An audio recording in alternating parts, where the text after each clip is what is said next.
Boa noite a todos que agora vão acompanhar a nossa live, nossa celebração, nossa primeira celebração do domingo. Nessas circunstâncias, né, nós sabemos das recomendações, nós estamos sendo alertados a não sairmos de casa, mas graças a Deus que temos essa ferramenta e podemos aqui também compartilhar com vocês e juntos adorarmos ao Senhor, aprendermos da sua palavra também, como fazemos costumeiramente. Então, eu lhe convido nesse momento a cantar comigo, louvar o Senhor com essas 3 canções que agora vamos utilizar para adorar o seu nome.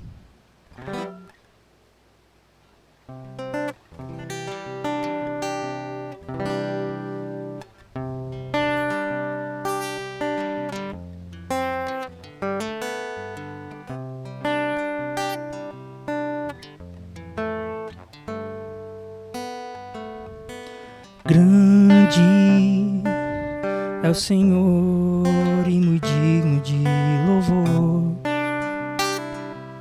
na cidade do nosso Deus, seu santo monte. A alegria de toda a terra.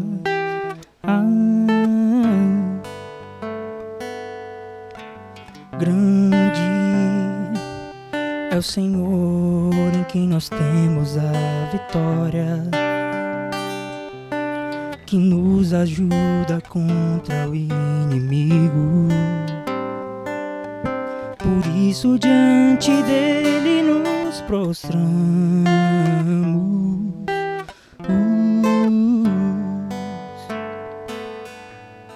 Queremos o teu nome engrandecer e agradecer-te por tua obra em nossas vidas. Confiamos em teu infinito amor, pois só tu és o Deus eterno sobre toda a terra e céu.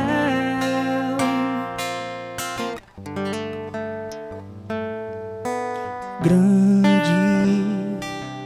é o Senhor e muito digno de louvor, na cidade do nosso Deus, seu santo monte. A alegria de toda a terra.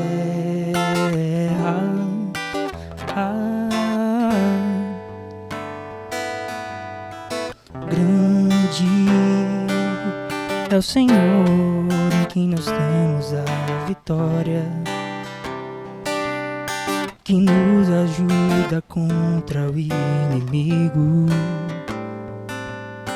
Por isso diante dele nos prostramos.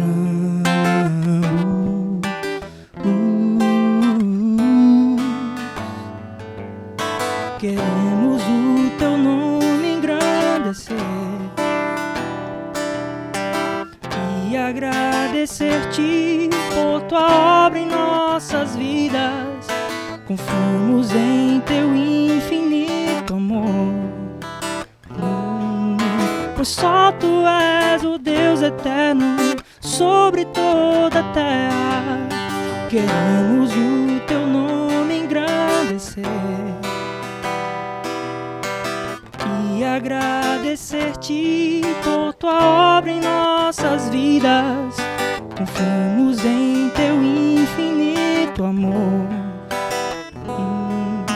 pois só tu és o Deus eterno sobre toda a terra e céu.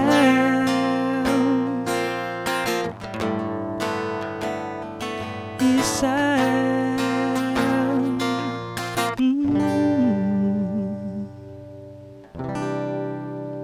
Amém.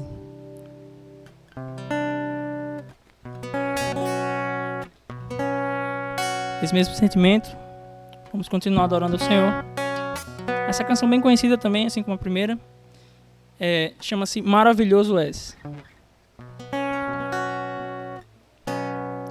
Quão formoso és, Rei do universo, tua glória enche a terra, enche os céus. Tua glória enche enche a terra, tua glória enche os céus, tua glória enche minha vida, Senhor. Quão formoso és, Rei do universo, tua glória enche a terra, enche os céus. Tua glória enche a terra, tua glória enche os céus, tua glória enche minha vida, Senhor. Maravilhoso é estar em tua presença, maravilhoso é poder te adorar, maravilhoso é tocar em tuas vestes, maravilhoso é te contemplar, Senhor. Maravilhoso é estar em tua presença, maravilhoso é poder te adorar, maravilhoso é tocar em tuas vestes, maravilhoso é te contemplar, Senhor.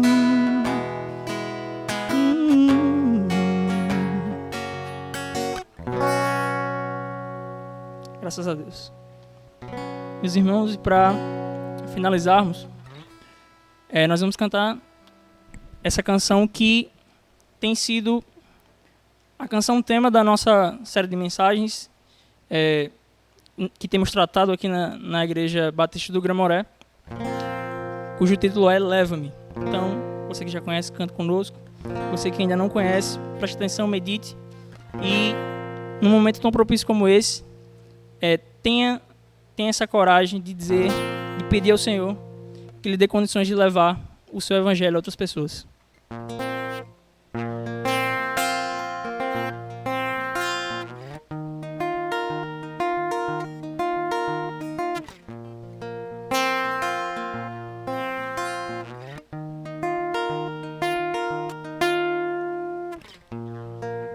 Antes de subir aos céus,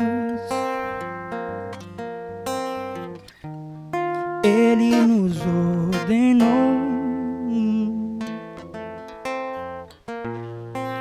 vão e anunciem ao perdido meu viver, a justiça e o amor, perdão, Senhor, tua voz ouvi e não dispus o meu viver. Perdão, Senhor, meu erro eu vi. Faz com que eu alcance outro ser. Ou leva-me além do tempo em cada lar, pra tua paz então reinar em cada novo coração. Ou leva-me em qualquer tempo e lugar, faz-me instrumento a completar a tua grande comissão. Glorificar teu nome.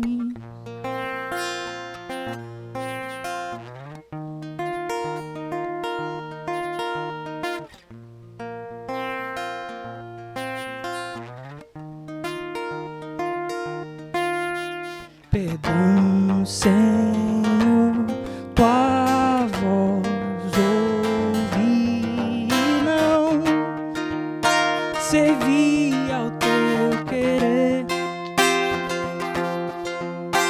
Perdão, Senhor, eu vi. Ajude-me a cumprir o meu dever. Ou leva-me além do tempo em cada lar, pra tua paz então reinar em cada novo coração. Oh, leva-me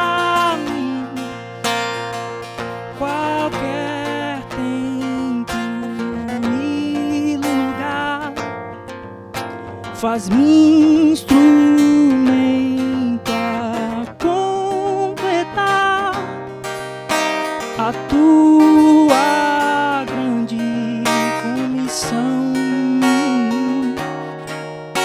Glorificar teu nome, oh, glorificar teu nome.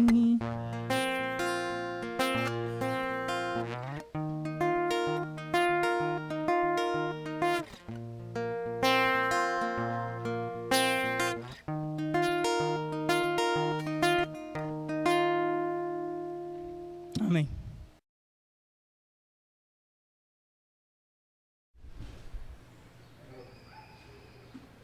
A graça e a paz, meus irmãos. Depois do nosso momento de louvor, vamos passar, como fazemos costumeiramente, a adorarmos a Deus agora através de nossa palavra. Infelizmente, nós não podemos estar juntos, presencialmente, como fazemos de costume, mas graças ao nosso Deus que Ele nos deu a condição de encurtarmos essa distância através da tecnologia e de continuarmos a declarar que Ele é Senhor nesse momento. E isso fica claro que a igreja não é prédio, a igreja não é estrutura, a igreja são pessoas que juntas ali buscam a face do Senhor, glorificam o seu nome e levam outros a fazer. Então, enquanto esse momento não passa, nós iremos usar desse meio para alcançar pessoas, para alimentarmos da palavra de Deus, e espero que os irmãos, juntos com suas famílias, possam fazer seus cultos nos lares, orar, buscar a face do Senhor, aprender da sua palavra, e que assim possamos crescer e se manter unidos. Quando tudo isso passar, a igreja do nosso Senhor Jesus Cristo vai continuar forte, vai continuar glorificando o nome dEle, e com certeza teremos um tempo diferente no nosso meio. Eu quero tratar algumas questões com os irmãos, nesse momento que vamos ter juntos, apesar da distância. Nós estamos vivendo um momento ímpar na nossa história, não só na nossa história pessoal, como na história do próprio mundo. E desde a Segunda Guerra Mundial, não havia um toque de recolher, um espírito de quarentena. O mundo não tinha passado pelas coisas que está passando, não é?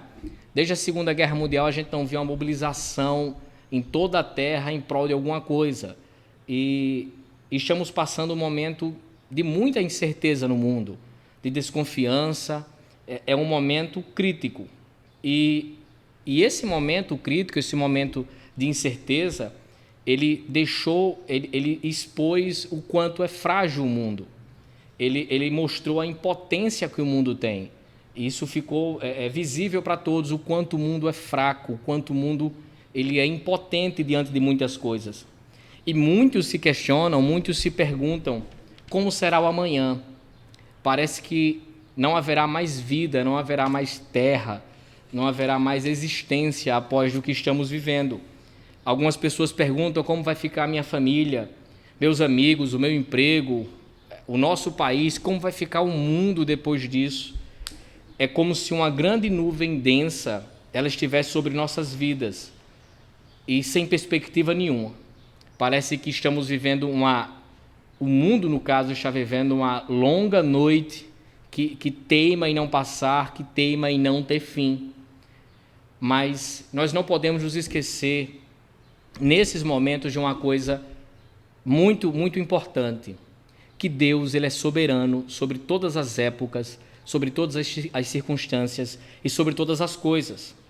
Nós gostamos de falar, há uma frase entre nós, nosso evangeliquez, nós gostamos de dizer assim: Deus está no controle, meu irmão. Isso é verdade, mas estamos vivendo uma época de não só falar isso, mas de viver essa verdade. Porque, preste atenção, meus irmãos, o mundo perde a esperança, o mundo fica amedrontado, o mundo entra em um estado de atenção total, de desesperança. Isso é normal, porque o mundo ele é circunstancial, o mundo ele é relativo, o mundo ele é volúvel. Ele depende das coisas que estão ao seu derredor, ele depende das coisas que ele pode ver. E quando as coisas saem do controle, quando as coisas pulam da televisão para a vida real, quando as coisas chegam até a nossa porta, o mundo perde a cabeça, o mundo entra em um estado de colapso. Mas para nós, que sabemos que há um alto e sublime trono, e que nesse trono está alguém poderoso, que governa todas as coisas, o curso da história em que vivemos e as nossas vidas, isso deve nos trazer uma confiança inabalável. E é sobre isso que eu quero falar com vocês essa noite, sobre confiança. Abra sua Bíblia no Salmo 46. Vamos trabalhar esse Salmo essa noite. Salmo 46.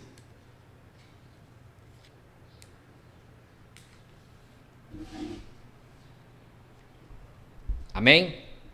Diz assim a palavra do nosso Deus: Deus é o nosso refúgio e a nossa fortaleza, auxílio sempre presente na adversidade.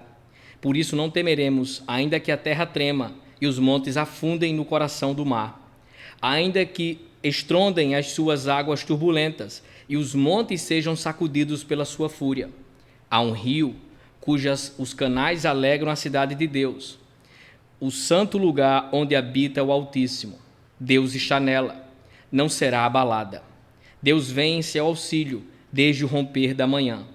Nações se agitam, reinos se abalam.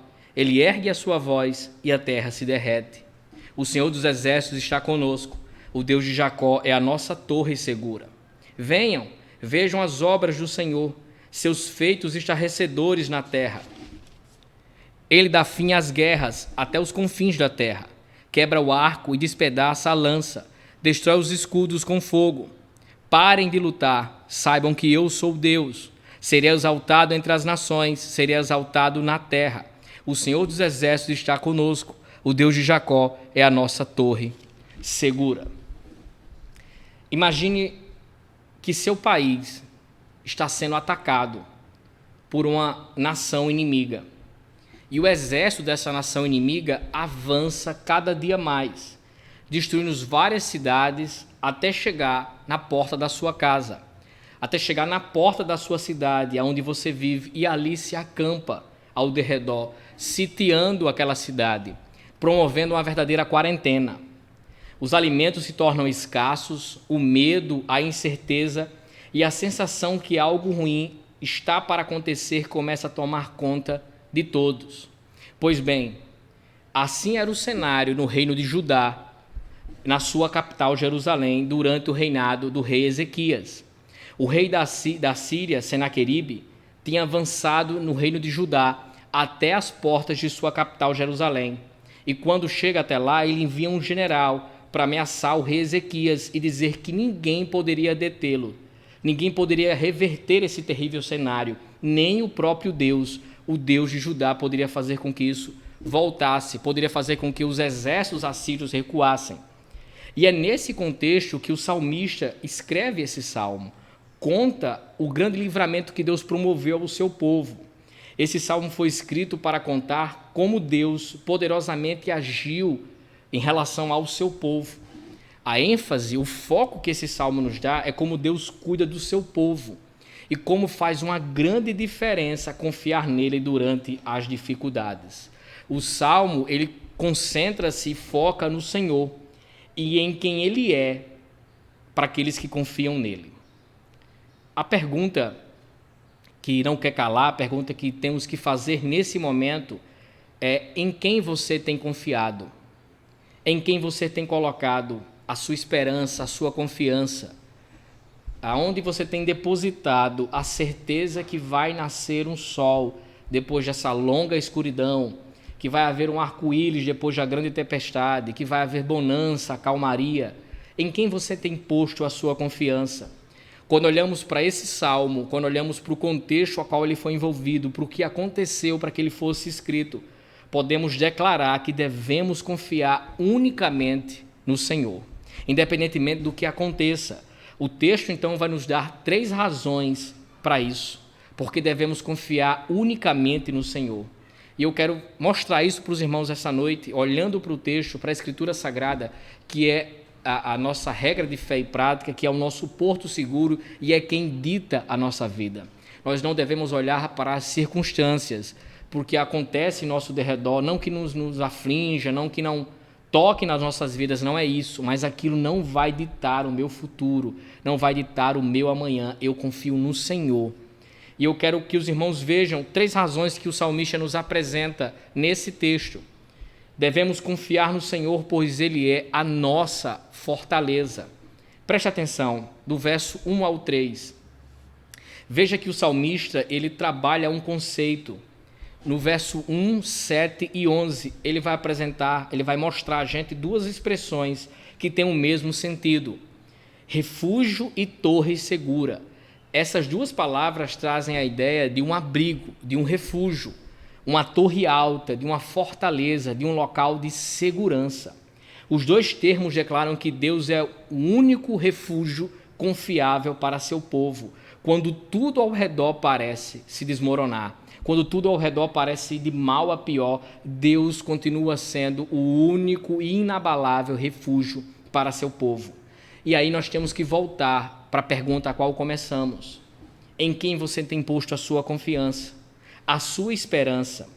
Esse questionamento é muito importante, pois se temos colocado a nossa esperança no Senhor, iremos buscá-lo e confiar nele cada dia mais.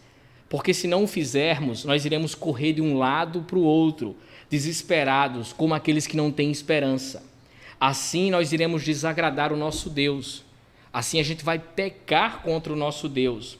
Não estou dizendo que é pecado sentir medo, que é pecado chorar pela situação que a gente está vivendo, vendo pessoas morrer, vendo países, cada dia que passa, pessoas mais infectadas. Essa não é a questão.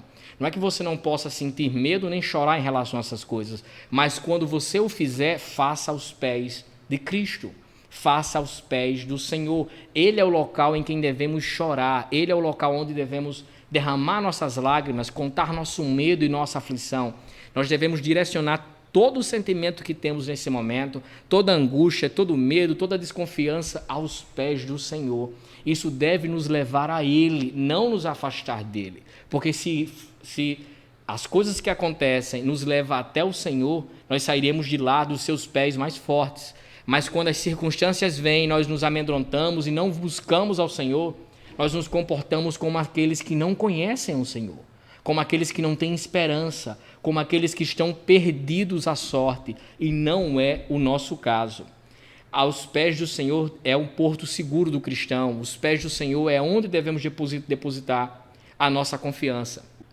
O importante é que a gente possa entender o cenário em que se deu a passagem. Se você for para o 2º livro de Reis, no capítulo 18 e 19, é onde está o contexto de onde ocorreu tudo isso. E nesses tempos de crise, quando o rei Senaqueribe, o rei da Síria, invade Judá, está às portas de Jerusalém e traz grande medo à população e traz a desconfiança, a incerteza, os líderes de Jerusalém eles tiveram a ideia.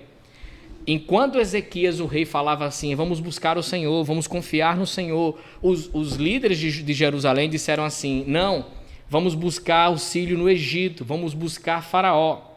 Se você for para o capítulo 30 do livro de Isaías, que era o profeta vigente da época, o profeta a qual estava profetizando, estava recebendo os oráculos de Deus nessa época, era o profeta Isaías. E no seu livro, no capítulo 30, do verso 1 ao 3, fala isso, fala do depósito de confiança e fé que os líderes de Judá fizeram no Faraó, no Egito, em vez de depositar em Deus. Enquanto o rei Ezequias buscava a face do Senhor, os líderes de Judá queriam buscar auxílio em Faraó. E Isaías 30, do 1 ao 3, descreve isso, diz assim, que aflição espera meus filhos rebeldes, diz o Senhor. Vocês fazem planos contrários aos meus, acordos não dirigidos por mim. Com isso, amontoam pecado sobre pecado, pois sem me consultar desceram ao Egito em busca de ajuda. Puseram sua confiança na proteção de Faraó, tentaram esconder-se na sombra dele, mas ao confiar no Faraó serão envergonhados, ao se esconder neles serão humilhados. Eles puseram sua confiança no Egito, no Faraó, quando na verdade deveriam buscar sua confiança em Deus, que é o nosso socorro bem presente, que é o nosso auxílio, e essa é a decisão do rei Ezequias. Lembre-se, 2 Reis 19 e 18, o capítulo 18 e 19 no caso. Lá no começo do capítulo 19, quando descreve esse cenário de destruição, de guerra, de invasão da Síria a Judá, a Jerusalém, é registrado a ação do rei Ezequias. Diz assim: quando o rei Ezequias ouviu esse relato, rasgou suas roupas, vestiu-se com pano de saco e entrou no templo. Enviou Eliaquim, o administrador do palácio, e Sebna, o secretário da corte, e os principais sacerdotes, todos vestidos com pano de saco, ao profeta Isaías, filho de Amós. E eles disseram: assim diz o rei Ezequias, hoje é dia de angústia, insulto e humilhação. É como quando a criança está prestes a nascer, mas a mãe não tem forças para dar à luz. Contudo, talvez o Senhor, seu Deus, tenha ouvido o porta-voz que o rei da Síria enviou para desafiar o Deus vivo, e o castigue por suas palavras. Por favor, ore por nós, os que restaram. Quando, diante do cenário, quando o rei Ezequias vê a guerra chegando em sua porta, vê a ameaça final, ele busca a face do Senhor. Ele manda todos se vestirem de pano de saco, se cobrirem de cinzas, que era um sinal para os judeus de humilhação, de quebrantamento, de buscar a Deus. E vão ao oráculo do Senhor, vão ao profeta Isaías, comunicar isso ao profeta Isaías, que era aquele que ligava as pessoas a Deus. Deus usava os profetas para ser porta-voz de sua palavra. E então o rei e aqueles próximos a eles buscam o profeta para saber a decisão de Deus, para saber o que é que Deus iria fazer diante dessa circunstância. Quando nós passamos por tempos difíceis, quando nós passamos por tribulações, que por sinal a palavra tribulação dá a ideia de aperto, de confinamento, de estar preso no local e não poder sair. A admoestação do Senhor, o conselho que Deus nos dá nesse momento é: não tenham medo, não se apavore. Quando os oficiais assírios ameaçavam invadir, quando o oficial assírio ameaçava invadir Jerusalém, o rei Ezequias procura Isaías, e Isaías traz uma palavra da parte de Deus para o coração do rei, para as pessoas que estavam na nação. Você vai ver isso em 2 Reis 19, 6, que diz assim: não temam por coisa alguma, por palavra alguma que vocês ouviram. A terra pode mudar, os montes podem se abalar violentamente, o mar pode ficar abalado, revolto, pode haver terremotos, enfim, todas essas coisas estão sob o controle soberano de Deus. As circunstâncias podem se alterar, mas a aliança que Deus tem para com seu povo, isso não muda. Deus, ele é o nosso refúgio e sempre será o nosso refúgio, e isso não pode mudar. Ele é nossa fortaleza em meio às incertezas da vida. Em quem você tem posto a sua confiança? Devemos confiar no Senhor, porque ele é o nosso rio de alegria. E essa é a segunda questão, porque devemos confiar no Senhor. O salmista, ele nos mostra agora Jerusalém, onde se encontra sitiada pelo exército assírio. E é interessante que o profeta Isaías, quando profetizou acerca da invasão da Síria, ele fala essa invasão como um rio transbordante, um rio inquieto, né?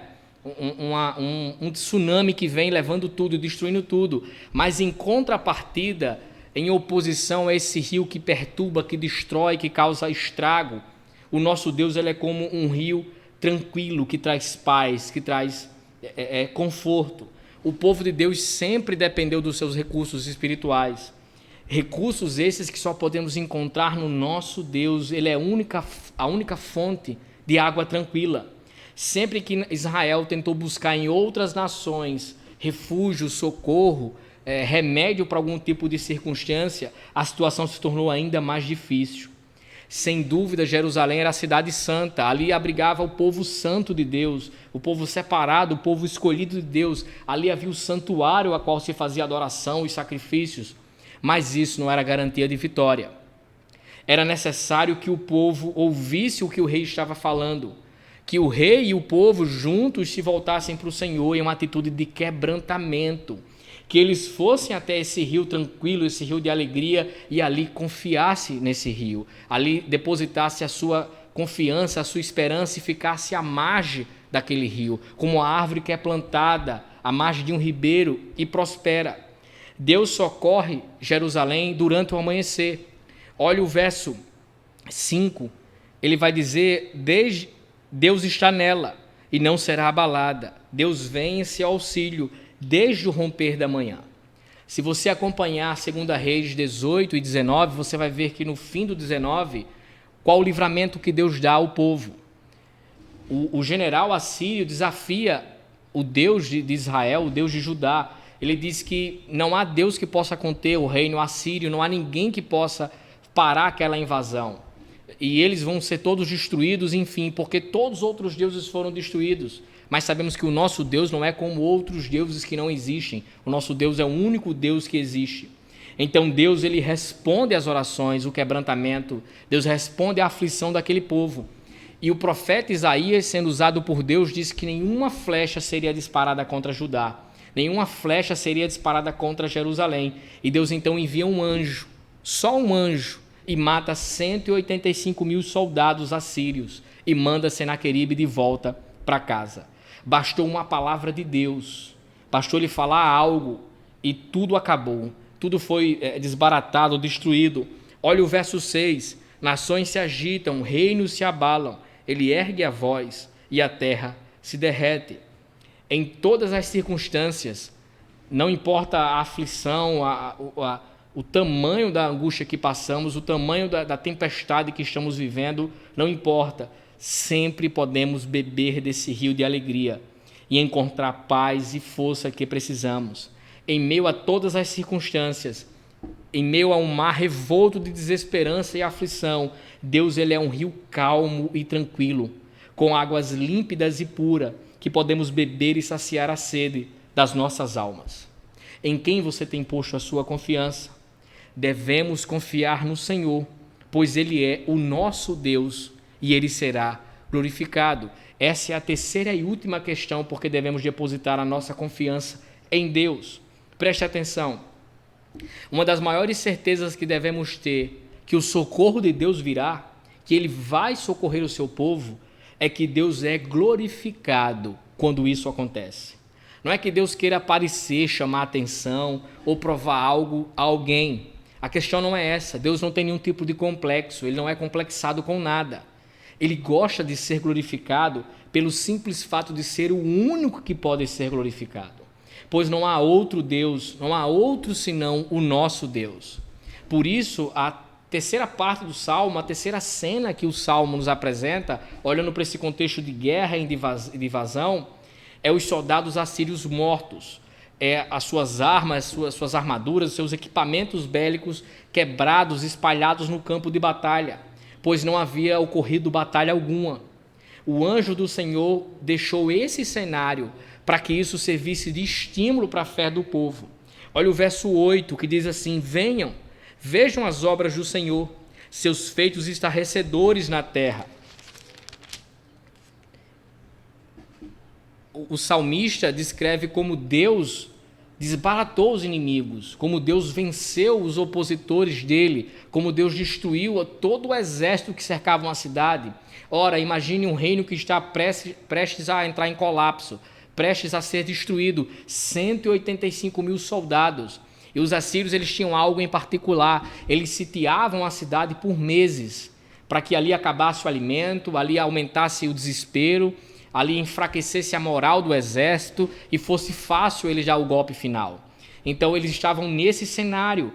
É tão interessante que o general assírio, ele fala algo: vocês irão comer as próprias fezes e tomar a própria urina. Fala isso para o povo de Judá, demonstrando o quanto eles iam entrar em desespero, querendo trazer medo sobre a nação de Judá, mas Deus abre sua boca, Deus opera grandemente e manda um anjo, e 185 mil soldados são mortos, o arco é quebrado, a flecha é quebrada, a espada é quebrada, o inimigo ele é derrotado. Então Deus, o salmista descreve o anjo dizendo isso: venham e vejam o que Deus fez. Esse é o Deus em quem vocês confiam. Esse é o Deus que guarda vocês. Esse é o Deus a qual vocês colocaram a confiança de vocês. E essa é a resposta que Ele dá para aqueles que confiam nele. O Senhor derrotou e desarmou os inimigos e destruiu suas armas, de modo que não podiam mais atacar. Que grande livramento Deus deu. Isso nos ensina algo. Preste atenção. E nós caminhamos para o fim. Quando passamos por tribulações, que é aquele aperto, aquela sensação que algo ruim vai acontecer, que a gente não tem para onde correr, quando passamos por dificuldades, é normal ficarmos inquietos. Gostamos de mexer em tudo, gostamos de tentar dar um jeito, de fazer com que as coisas se resolvam, e do nosso jeito, de dirigir nossas vidas, mas as coisas não estão em nossas mãos. Essas coisas não estão em nossas mãos. Deus é Deus e nós somos apenas servos. Nós não temos o controle sobre absolutamente nada. Nós achamos que temos controle sobre algumas coisas, mas não temos. Deus está no controle de todas as coisas. Se Ele está no controle de todas as coisas, significa que nós não controlamos absolutamente nada. Parece estranho o que eu vou dizer, mas preste atenção.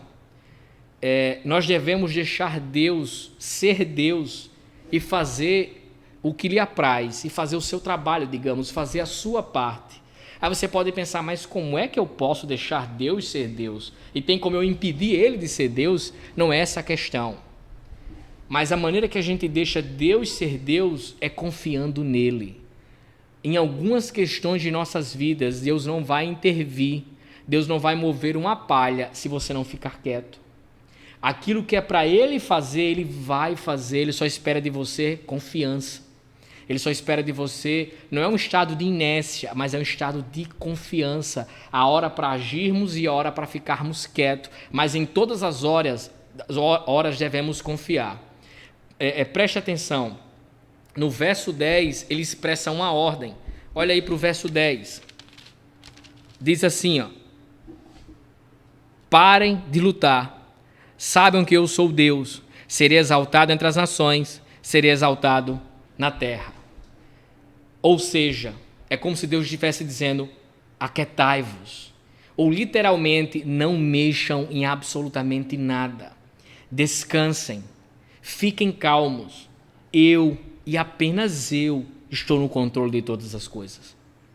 Pelo fato de Ezequias e seus líderes terem permitido Deus ser Deus, ou seja, confiar e buscar a face de Deus, buscar o socorro de Deus, deixar na mão de Deus, Deus livrou Ezequias e os seus aliados dos seus inimigos.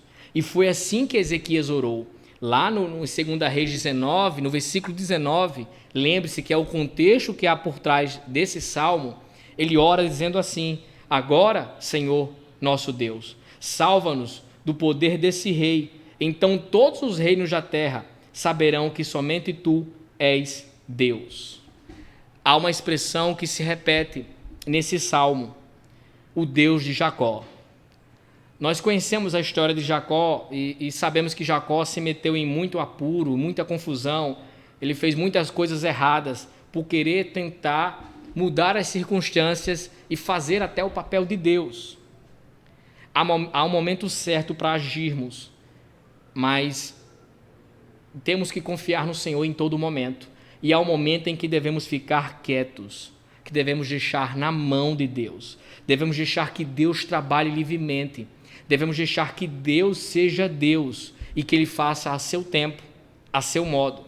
Se nos dedicarmos a crer em Suas promessas que estão na Sua palavra, se nos dedicarmos a orar, a interceder, a buscar a Sua face, a ficarmos quietos, a confiarmos no Senhor, Deus nos livrará de todo tipo de aperto que possa acontecer e aparecer em nossas vidas. E eu concluo, meu irmão. Você que está nos vendo, está com sua família, está acompanhando, você que faz parte da nossa igreja ou só visita a nossa igreja, eu concluo fazendo a mesma pergunta que eu fiz durante todo esse tempo. Em quem você tem posto a sua confiança?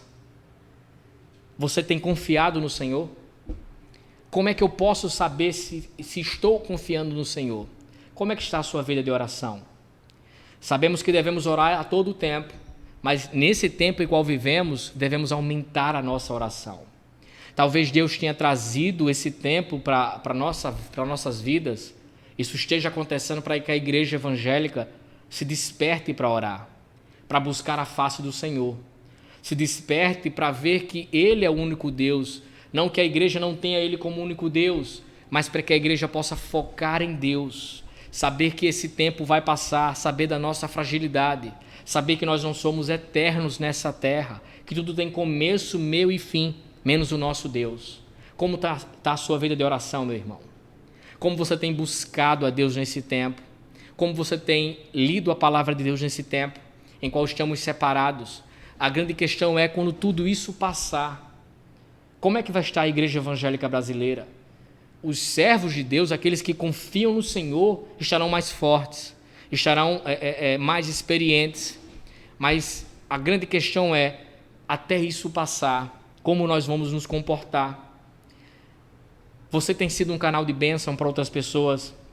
Esse momento ao qual vivemos, mesmo apesar da distância, mesmo apesar da quarentena, é um momento próspero, propício no caso, para que a gente possa pregar a palavra de Deus, através do WhatsApp, de uma ligação, do Skype, enfim. As pessoas estão angustiadas, aflitas. Não é que você vai pegar as pessoas pela emoção, mas nesses momentos as coisas começam a ser questionadas. Nesse momento as pessoas ficam pensando como é o pós-vida, como é que as coisas funcionam, onde é que Deus está. Esse é o momento de darmos respostas. Mas preste atenção, como você vai responder essas coisas se você não depositar sua confiança no Senhor? Imagine alguém que está aflito, lhe procura por uma palavra de esperança e você fala assim, não, agora o negócio agora acabou. Lascou-se, como a gente diz no Nordeste, não tem para onde correr não. Se ficar, pega o vírus, se sair, pega o vírus, agora vai todo mundo morrer. O que tem de crente desesperado pela situação que vivemos é lamentável. Devemos levar a sério, devemos prantear, nos entristecer, sim, isso é óbvio, mas aos pés de Deus, sabendo que Ele vai dar a resposta, sabendo que basta uma palavra de sua boca e tudo isso será revertido. Diga às pessoas que Deus está no controle, diga às pessoas que isso vai passar, demonstre para as pessoas que você tem confiado no Senhor, no Deus Todo-Poderoso. E eu quero abrir umas aspas aqui, confiar em Deus não é ser irresponsável. Não é que você não vai tomar as medidas cabíveis como o governo tem anunciado, como o Ministério da Saúde tem passado para nós. Não é isso. Não é tentar a Deus. É tomar as medidas cabíveis, tomar as medidas que temos que tomar, mas falar para todos. Isso vai passar.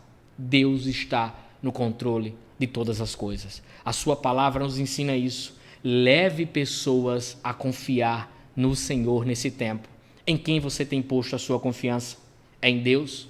Então demonstre isso para a sua casa, para a sua família, para a sua esposa, para o seu marido, para os seus filhos, para os seus parentes.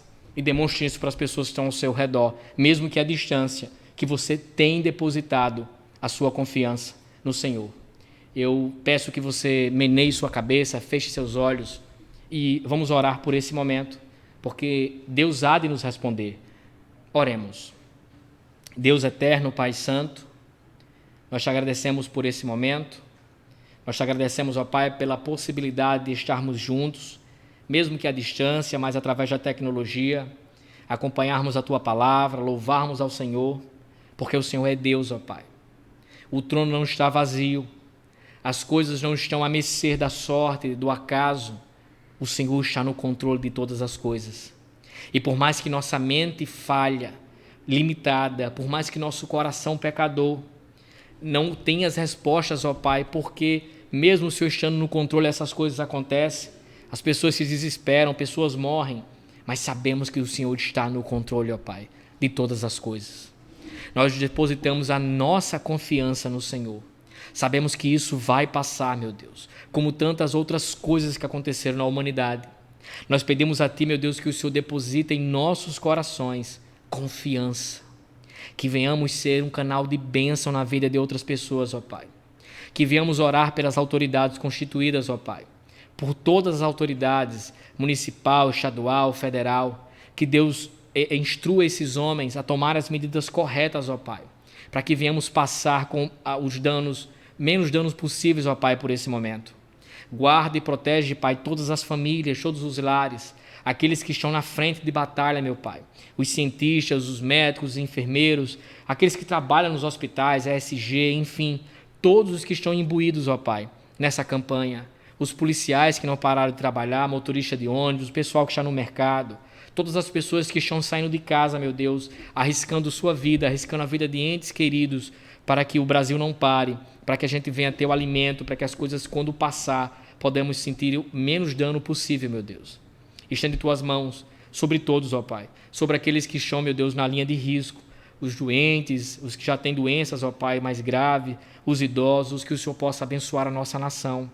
Olhe para outros países que estão, Pai, passando por calamidades, pessoas que têm morrido aos montes, ó Pai, mas sabemos que o Senhor está no controle e o Senhor há de dar a resposta de acordo com o teu querer, com o teu tempo, com a tua vontade. Iremos passar por isso e glorificar o teu nome juntos, ó Pai. Nos abençoa no nome santo, eterno e poderoso do Senhor Jesus. Amém, amém, amém. Meus irmãos, nós deixaremos informações nas nossas mídias sociais sobre como iremos movimentar nossa igreja nesse tempo, sobre a campanha que a gente tem feito de oração às 9, meio-dia e às 15 horas. Vamos nos dobrar nossos joelhos, orar, para que Deus possa nos mover nesse momento. E a questão das coletas, dízimos e ofertas, nós estaremos disponibilizando a conta a qual vamos usar nas nossas redes sociais, para que os irmãos possam contribuir e a gente possa arcar com as nossas despesas. Que Deus abençoe a cada um, que Deus abençoe seu lar, a sua casa, a sua família, e estamos juntos em Cristo e passaremos por isso. Logo estaremos aqui glorificando o nome dele. Que Deus nos abençoe e nos guarde. Amém, amém e amém.